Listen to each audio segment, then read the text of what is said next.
So, I was saying before there's an API portal that we have both from the bank's perspective and the TPP perspective. And we'll start looking at what this looks like from the bank's perspective.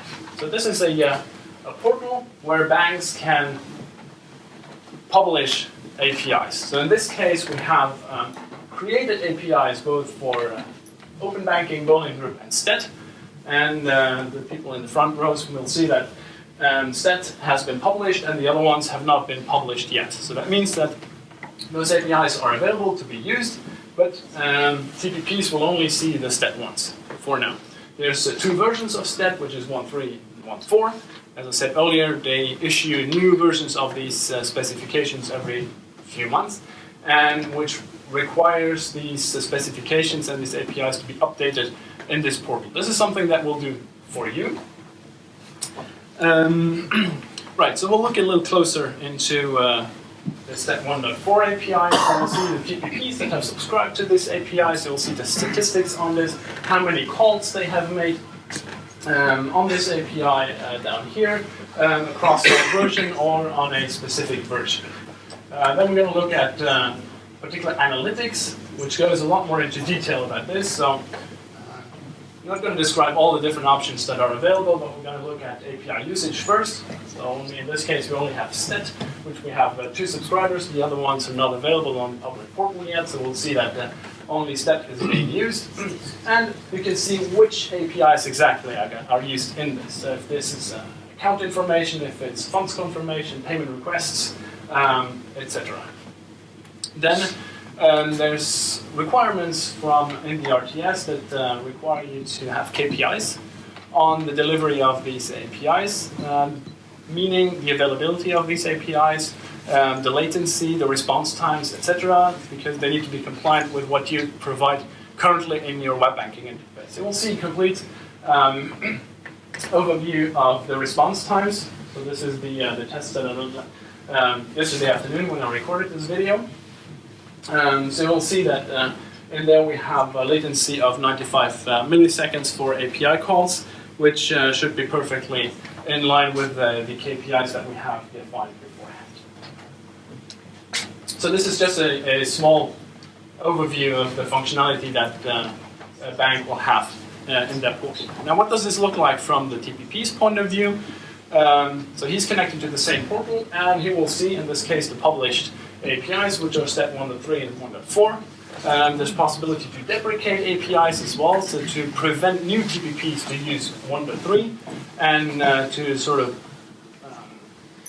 remove this version as we go and force new TPPs to use the more recent version. So what does the TPP exactly see when he arrives on this portal?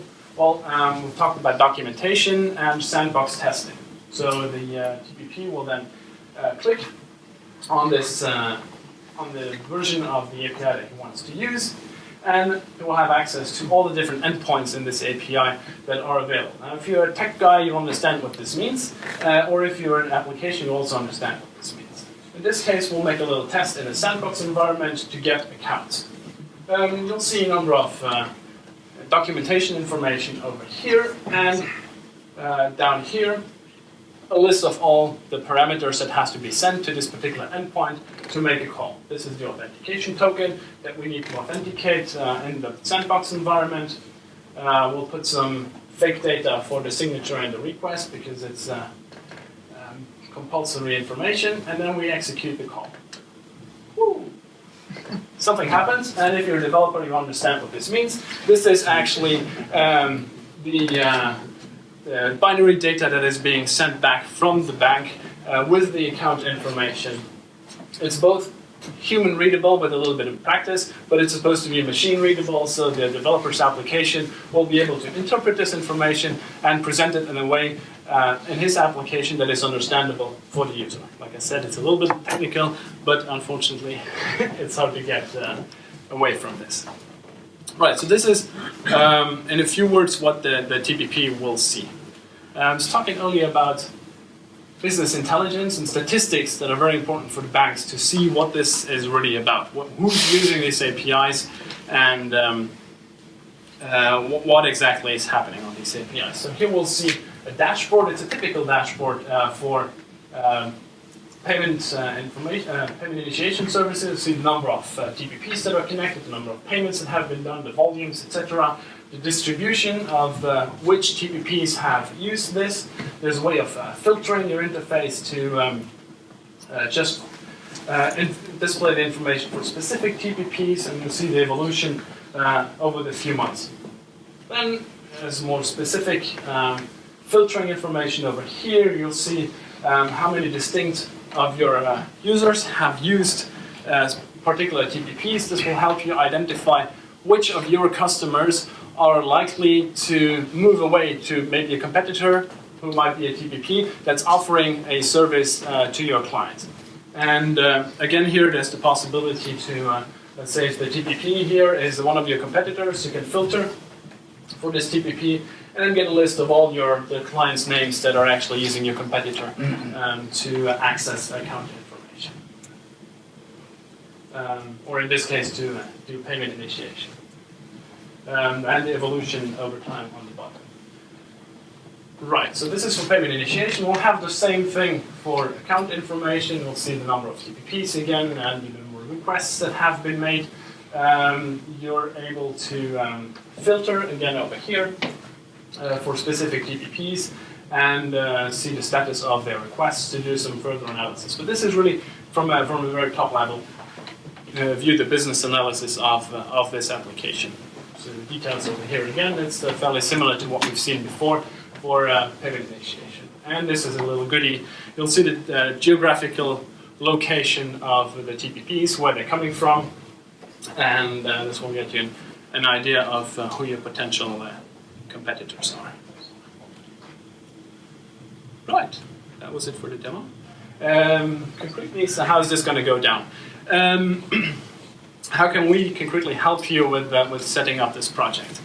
Jürgen said it before, there's a number of aspects involved in this. There's maybe a gap analysis that has to be done to identify exactly which elements have to be implemented, what is a payment account, what isn't a payment account, what other elements have to be implemented in your bank. It's not only technical, there's a lot of regulatory compliance aspects related to foreign exchange transactions that are being made in non-euro transactions on the value dates of these transactions that have nothing to do with all of this, but it's something that has come into effect on July 20th this year. And from the discussions that we've had in the last few months, we've discovered that many are not 100% aware of all of these aspects. So we recommend to go talk to Jürgen, and he'll help you identify exactly what's going on and what has to be done.